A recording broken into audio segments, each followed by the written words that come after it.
Hello everyone, मैं मोहम्मद उमर आपका अपने चैनल में स्वागत करता हूं। आज की इस वीडियो में हम क्लास 5th की मॉरल साइंस बुक का chapter number 4 the old boys grow इसको एक्सप्लेन करने जा रहे हैं। तो वीडियो को बिना स्किप हुए देखना है। सबसे पहले में जो कॉर्नर में जो ग्रीन बॉक्स है इसको समझते हैं। एक स्मार्ट मैन एक गलती करता है, उससे सीखता है और उस गलती को दोबारा नहीं करता है। लेकिन एक बुद्धिमान आदमी उस स्मार्ट आदमी को खोज करता है और उससे ये सीखता है कि किस तरह से गलतियां करने से बचा जाए। ठीक है, तो चलिए आगे स्टोरी है उसको स्टार्ट करते हैं बिना देर किए हुए। एक बार एक छोटे से कस्बे की सरहद पर एक बड़ा सा बरगद का पेड़ था। हजारों कौवे उस पर रहते थे। उसके पास यानी बरगद के पेड़ के पास में ही एक पहाड़ी गुफा थी। हजारों उल्लू उसमें रहते थे। गुफा में हजारों उल्लू रहते थे और बरगद के पेड़ पर हजारों कौवे रहते थे। ठीक है, ये बात है। तो उल्लुओं का राजा अपने सिपाहियों के साथ, अपने सोल्जर्स के साथ, सिपाहियों के साथ कौवों को रात में शिकार कर लेता था और शीघ्र ही हजारों कौवे मारे गए और उल्लुओं के द्वारा खा लिए गए।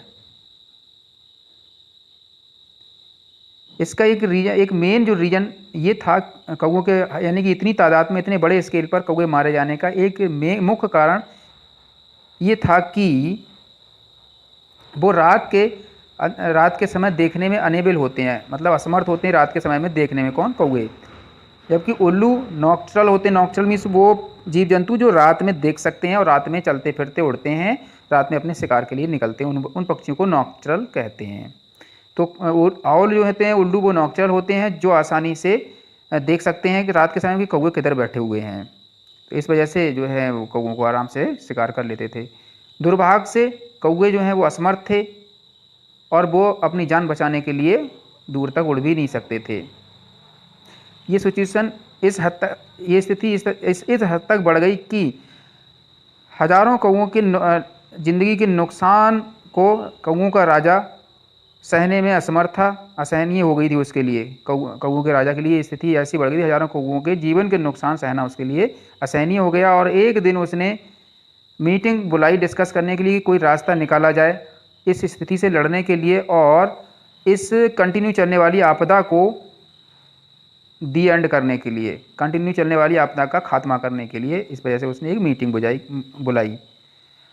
तो गर्मा गर्म बहस के बाद और आइडियाज़ और व्यूज़ विचारों के अदला बदली के बाद मीटिंग में एक प्लान तैयार किया गया, चॉक्ड किया गया। चॉक्ड मतलब होता है रेडी, यानी कि तैयार किया गया। मीटिंग में प्लान क्या था, देखिए नेक्स्ट पेज पर देखते हैं। तो उसमें जो है उस मीटिंग अकॉर्डिंग क्या था कि एक ड्रामा एक्ट करना था, ड्रामा प्ले करना था उल्लुओं की गुफा से थोड़ी दूर पर। इसलिए अगले दिन वो ड्रामा जो है मंचन किया गया और उसमें एक बूढ़े कौवे को बहुत बुरी तरह से पीटा गया और उसे घसीटा गया। और उस पर, मतलब किसके द्वारा? कौवों और उसके सोल्जर्स के द्वारा।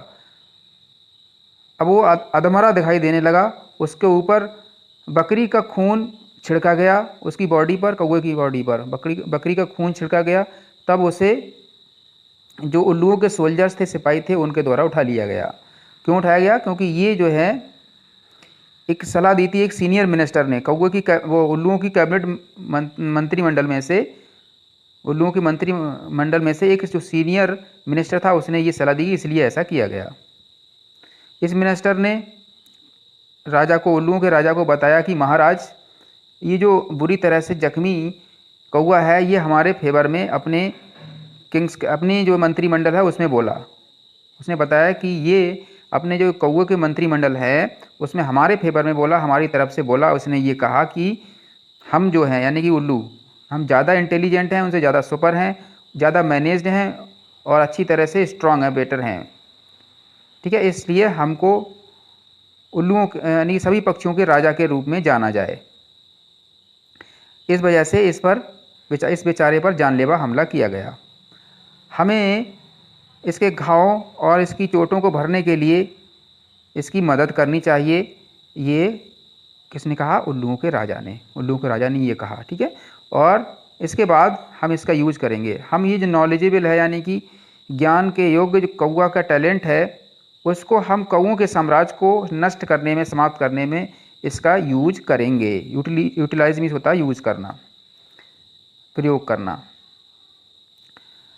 अब बूढ़े कौवा जो था उसको एक फेवरेबल प्लेस मिल गया, यानी कि उसको एक सुरक्षित जगह उल्लुओं के राज्य में मिल गई रहने के लिए।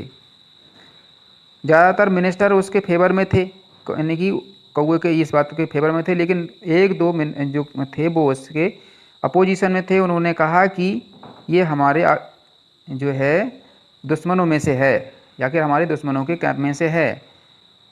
इसके विरोध के बावजूद भी, कुछ मिनिस्टर के विरोध के बावजूद भी कौवा लगातार रहा, क्योंकि एक दो ही तो विरोध कर रहे थे, बाकी तो सब फेवर में थे, इसलिए कौवा वहीं पर रहा, यानी कि उसको नहीं भगाया।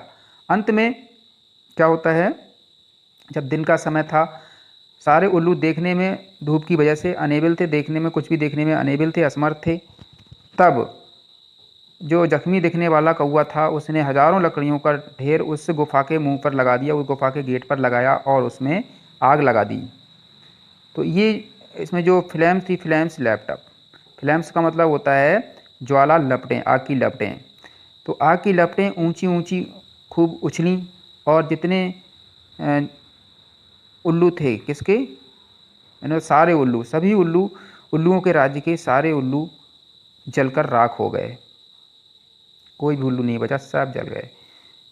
ठीक है, तो ये तो स्टोरी फिनिश हो गई। और यहाँ पे ये मैजिक बर्ड्स हैं, इसको समझ लें।